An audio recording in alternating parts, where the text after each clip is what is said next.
ஜெபம் செய்வோம்.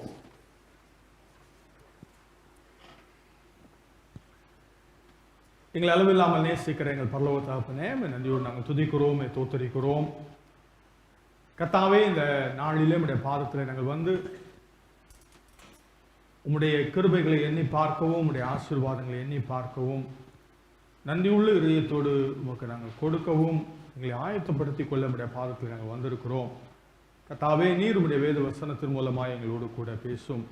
நாங்கள் பெற்றுக்கொண்டவர்களாய் ஆண்டவரே ஆசீர்வாதங்களை நிறைவாய் அனுபவித்து உமக்கு நன்றி செலுத்தி நாங்கள் எங்களையும் எங்களுடையவர்களையும் உமக்கு அர்ப்பணிக்க எங்களை ஆயத்தப்படுத்த வேண்டும் என்று இயேசு கிறிஸ்துவின் மூலம் வேண்டிக் கொள்கிறோம் நல்ல பிதாவே, ஆமென்.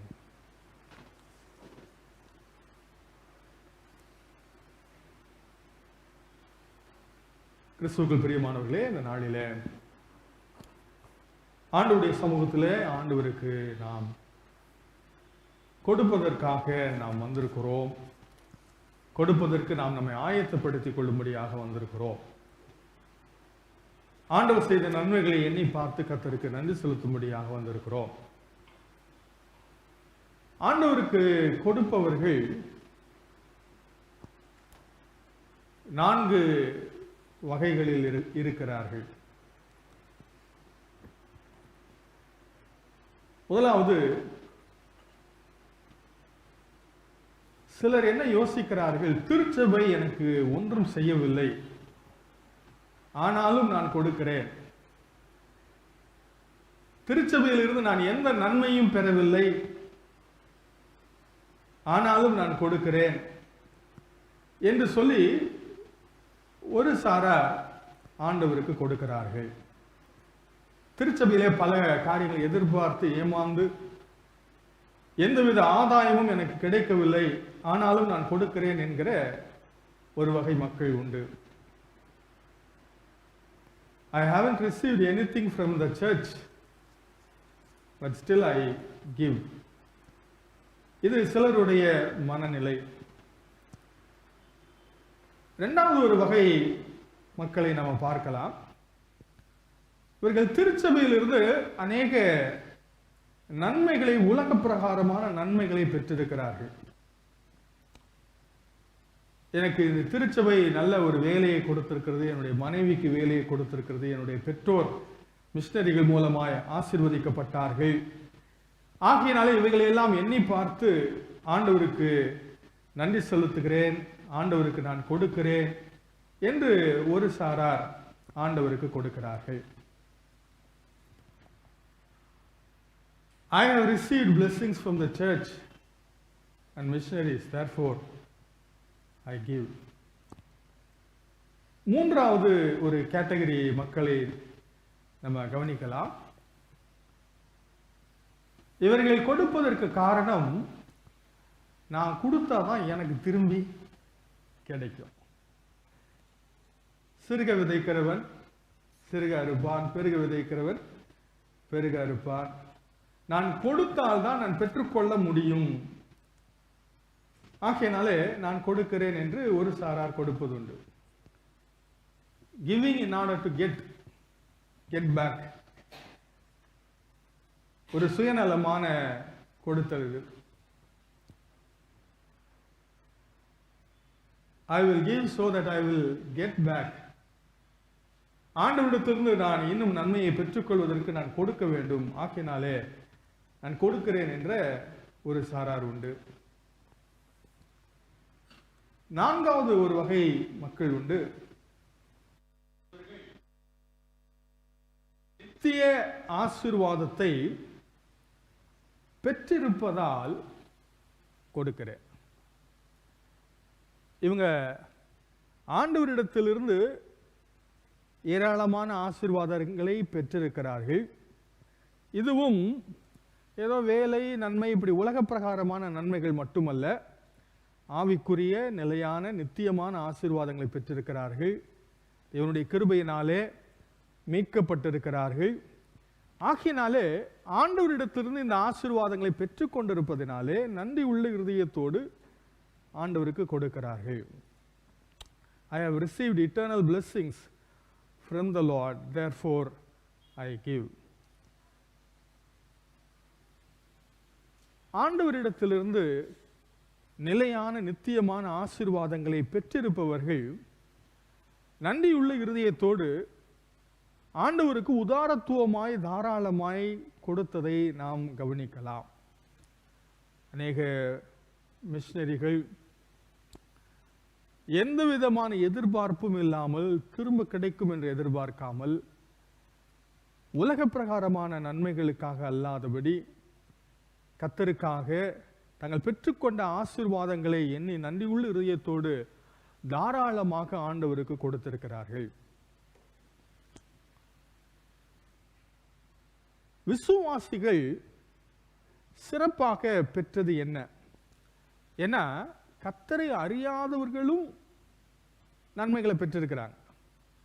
ஆண்டவர் எனக்கு கார் கொடுத்திருக்கார், கர்த்தருக்கு ஸ்தோத்திரம். எனக்கு மட்டுமா இருக்கு கார்? எல்லாத்துக்கும் இருக்கு கார். கர்த்தரை அறிந்தவர்கள், அறியாதவர்கள், விசுவாசிகள், அவிசுவாசிகள், கர்த்தருக்கு பயப்படுறவங்க, பயப்படாதவங்க, துன்மார்க்கர், சன்மார்க்கர், எல்லாத்துக்கும் நன்மைகள் இருக்கு. ஆனா ஆண்டவருடைய பிள்ளைகளாகிய உங்களுக்கு எனக்கும் சிறப்பான ஆசீர்வாதம் என்ன? நம் ஆண்டவரிடத்திலிருந்து ஆவிக்குரிய நித்திய ஆசீர்வாதங்களை கிருபையாக பெற்றிருக்கிறோம். கிருபையாக பெற்றிருக்கிறோம். இதுதான் ரொம்ப முக்கியமான காரியம். ஏதோ உலக பிரகாரமான நன்மைகள் மட்டுமல்ல, ஆவிக்குரிய மேலான ஆசீர்வாதங்களை கடவுள் நமக்கு அருளி இருக்கிறார். கர்த்தர் கொடுக்கிறவர், அவர் எடுப்பதிலே கவனமாய் இருக்கிறவர் அல்ல. கடவுளும் திருச்சபையும் மக்களுடைய பையில் இருக்கிறதை எப்படி எடுக்க வேண்டும் என்று திட்டமிடுகிற ஒரு நிறுவனம் அல்ல. அதற்கு பதிலாக அவர் நம் வாழ்க்கையை குறித்து மிகுந்த அக்கறை உள்ளவராக இருக்கிறார். அவர் நமக்கு நம்முடைய நித்தியத்தை குறித்த அக்கறை உள்ளவராக இருக்கிறார். நம்முடைய வாழ்வை குறித்த அக்கறை உள்ளவராக இருக்கிறார். தம்முடைய ஜீவனையே நமக்காக கொடுத்தவர்.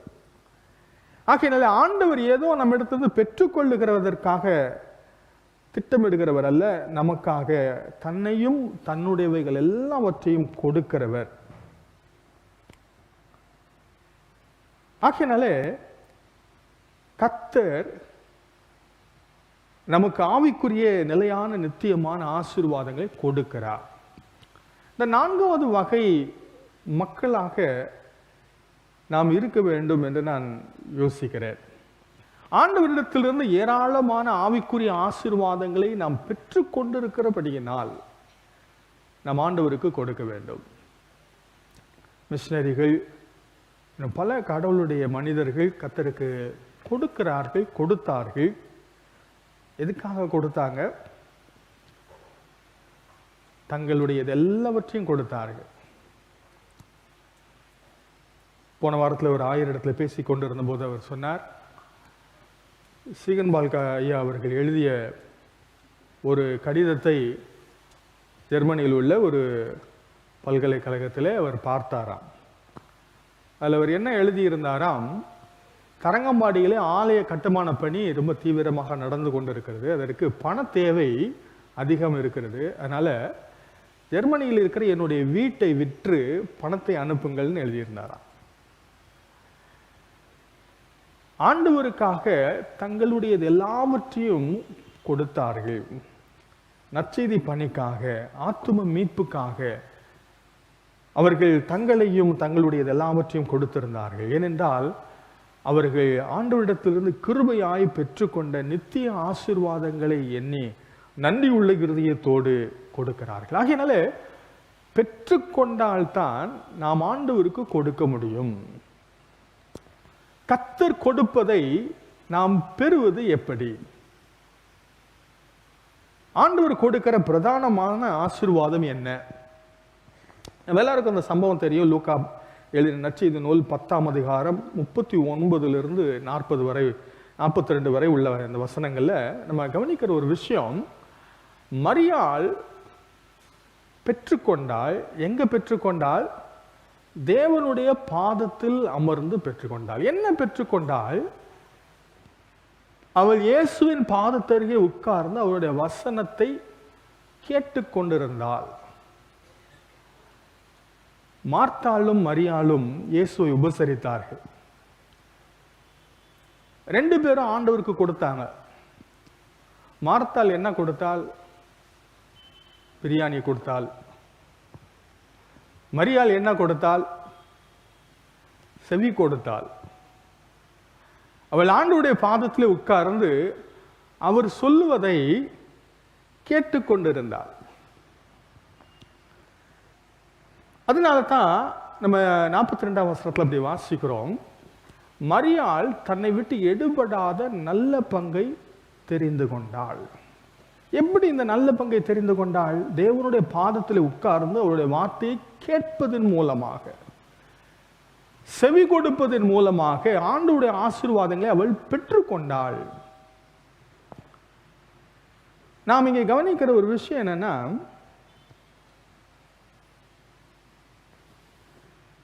first you receive from God, பிறகு நம்ம ஆண்டவருக்கு கொடுக்கலாம். முதல்ல ஆண்டவரிடத்துல நம்ம பெற்றுக்கொள்ள வேண்டும். இந்த பகுதியில் நம்ம கவனிக்கிறோம், பணம் கொடுத்தேன்னா அந்த பணம் போயிடும்,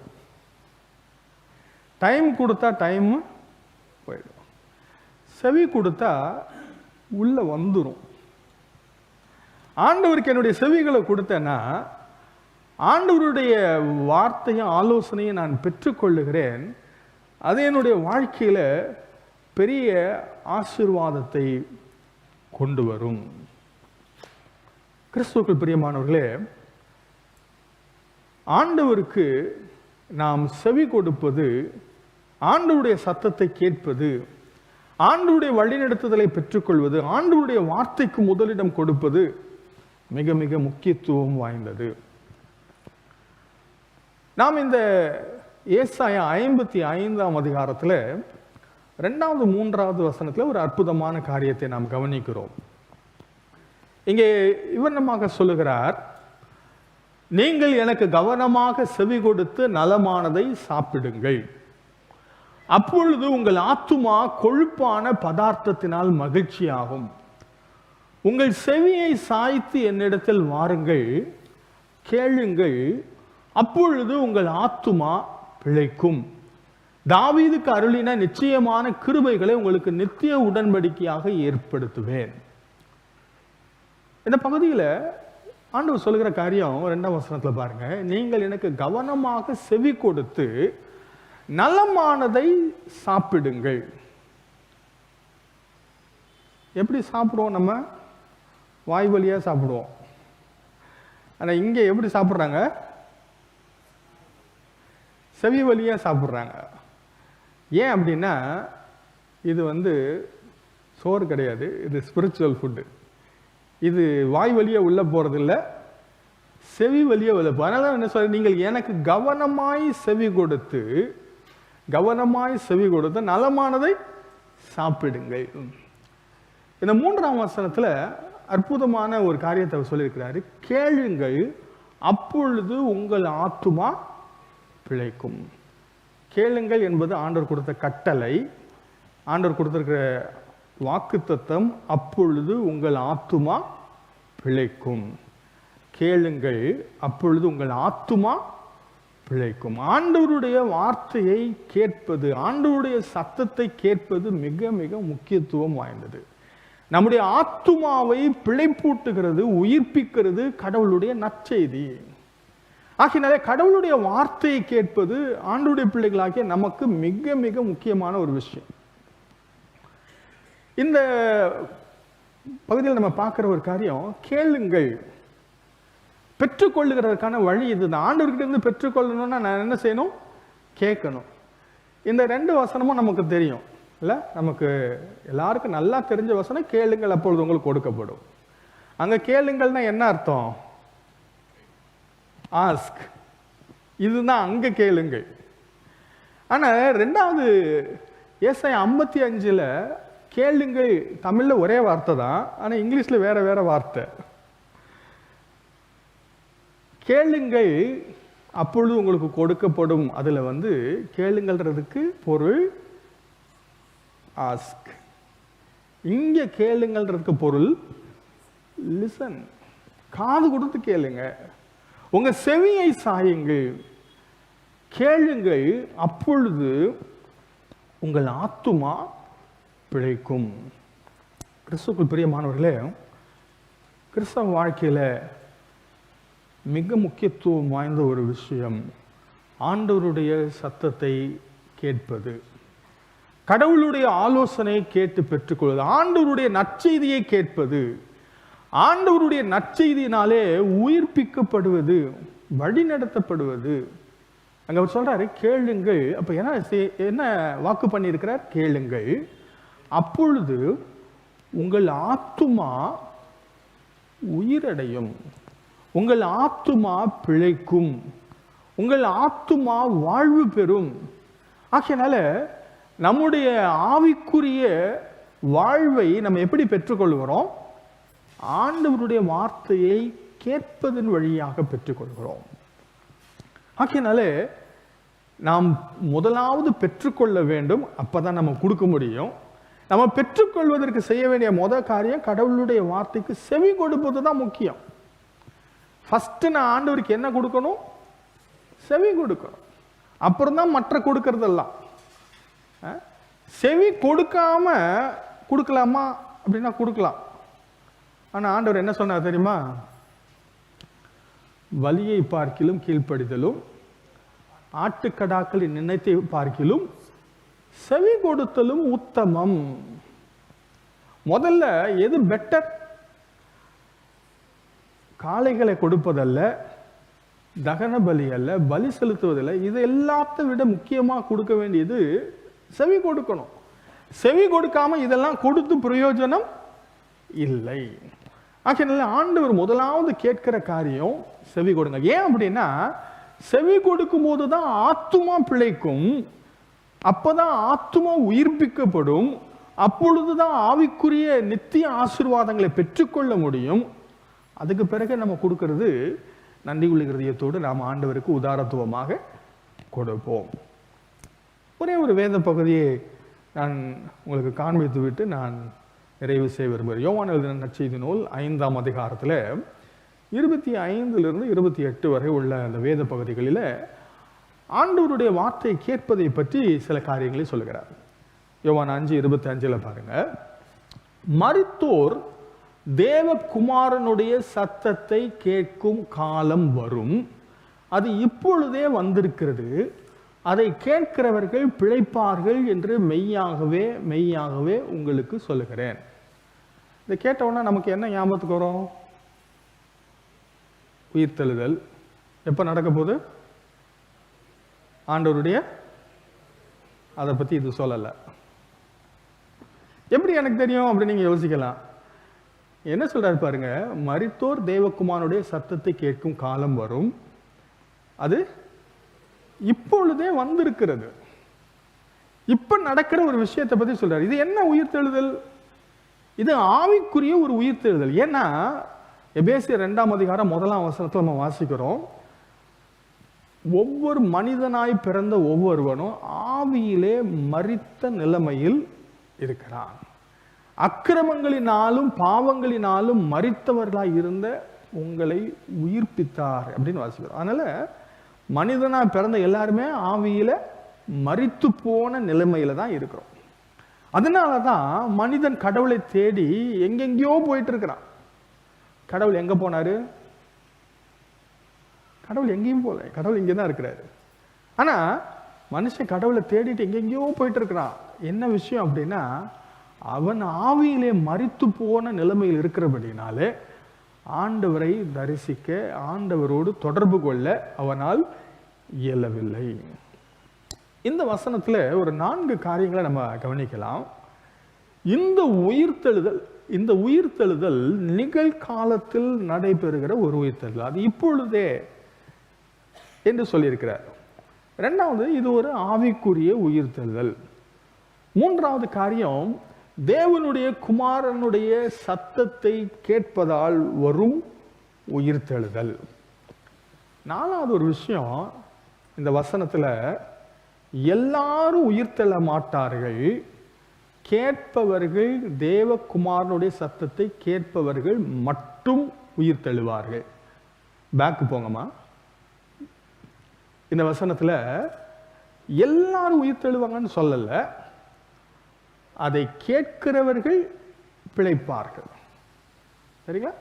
அப்ப ஆண்டவருடைய சத்தத்தை கேட்கிறவர்கள் உயிரடைவார்கள். ஆண்டவருடைய சத்தத்தை கேட்கிறவர்கள் பிழைப்பார்கள்.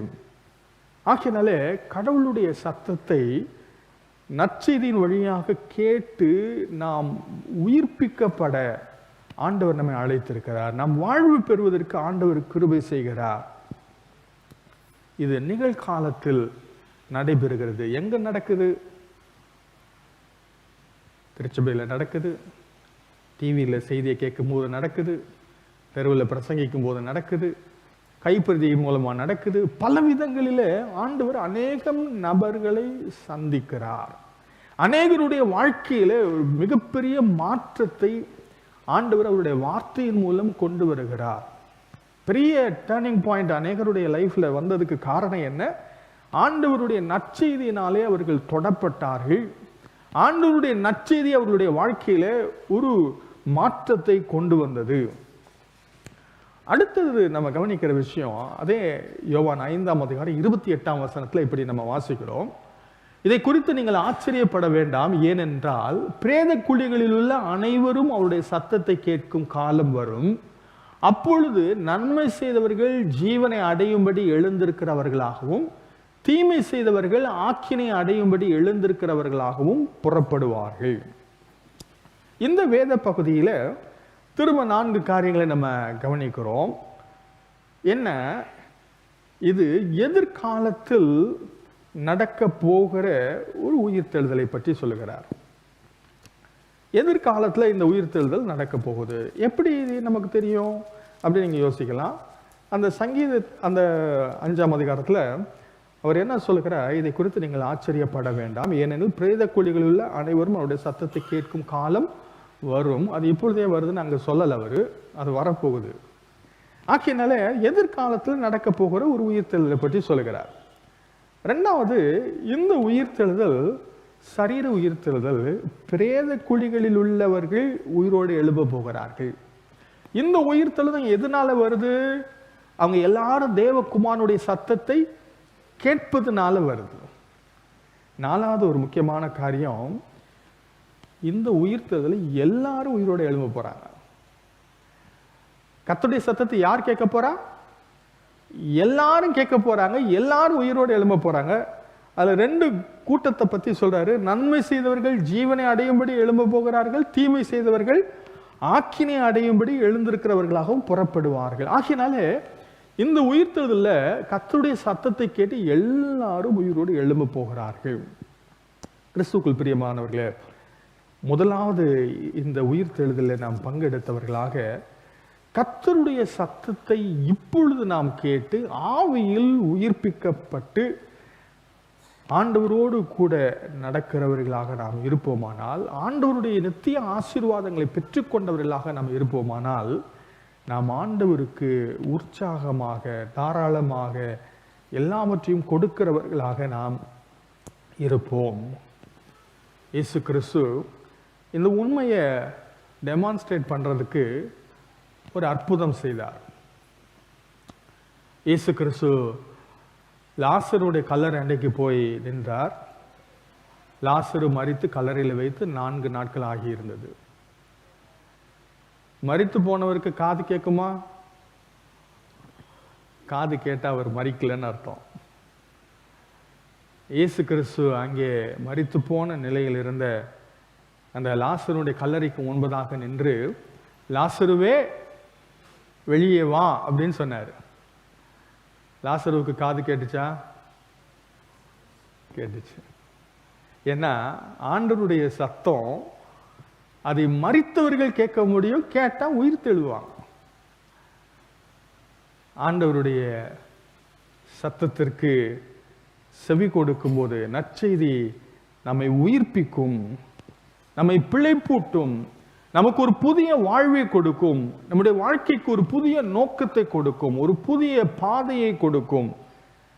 அப்படிப்பட்ட ஆசீர்வாதத்தை நாம் பெற்றுக்கொள்ளும் போது நாம் ஆண்டவருக்காக, தேவையில் உள்ளவர்களுக்காக, மற்றவர்களுக்காக உலக பொருட்களை கொடுப்பது அற்பமான காரியமாக இருக்கும். அநேக மிஷனரிகள் தங்களுடைய நன்மைகள், ஆசீர்வாதங்கள் எல்லாவற்றையும் விட்டுவிட்டு, தங்களுடைய உடைமைகள், உறவுகள் எல்லாவற்றையும் விட்டுவிட்டு இந்திய தேசத்தில் வந்து தங்களுடைய உயிரையே கொடுத்தார்கள். எதுக்காக செஞ்சாங்க? இதை ஏதாவது கிடைக்கும்னு செஞ்சாங்களா? இல்லை, அவங்க பெற்றுக்கொண்டதுனால செஞ்சாங்க. அவங்க தேவனிடத்திலிருந்து பெற்றுக்கொண்டாங்க. என்ன பெற்றுக்கொண்டாங்க? அவருடைய சிலுவை மரணத்தின் வாயிலாக இயேசு கிறிஸ்து தம்முடைய ஜீவனையே நமக்காக கொடுத்தார். இயேசு கிறிஸ்து நானும் அவைகளுக்கு ஜீவன் உண்டாயிருக்கவும் அது பரிபூர்ணப்படவும் அந்த நமக்காக உயிரையே கொடுத்து நம்மை உயிர்ப்பிக்கிற ஆண்டவராக அவர் இருக்கிறபடியினாலே நித்திய வாழ்வை பெற்றுக்கொண்ட அந்த அற்புதமான ஆசீர்வாதத்திற்கு நிகராக நாம் எல்லாவற்றையும் ஆண்டவருக்கு கொடுப்பதற்கு நாம் ஆயத்தப்பட முடியும். ஆகியனாலே கிறிஸ்துவுக்குள் பிரியமானவர்கள், ஏதோ சில உலக பிரகாரமான நன்மைகள் அல்ல, நித்தியமான நிலையான ஆசீர்வாதங்களை ஆண்டவர் நமக்கு அருளுகிறார். ஆகியனால் அவைகளை பெற்றுக்கொண்டதனாலே நாம் ஆண்டவருக்காக கொடுக்க நம்மை அர்ப்பணிப்போம். கடவுளுடைய நற்செய்தியினாலே அநேகர் நாம் உயிர்ப்பிக்கப்பட்டிருக்கிறோம். ஆனால் இந்த நற்செய்தியை கேட்காத, இந்த நற்செய்தியை கேட்க வாய்ப்பு இல்லாத இந்திய தேசத்தில் ஆயிரக்கணக்கான மக்கள் உண்டு. அவர்களுக்கு நற்செய்தி பணி செய்வதற்காக, அவர்களுக்கு நற்செய்தியை அறிவிப்பதற்காக திருச்சபையாக நாம் செயல்பட அழைக்கப்பட்டிருக்கிறோம். ஆகினால் இந்த அற்புதமான பணிக்கு நம்மை கொடுப்போம். நம்முடைய ஆசீர்வாதங்களை நாம் அர்ப்பணிப்போம். ஜெபம் செய்வோம்.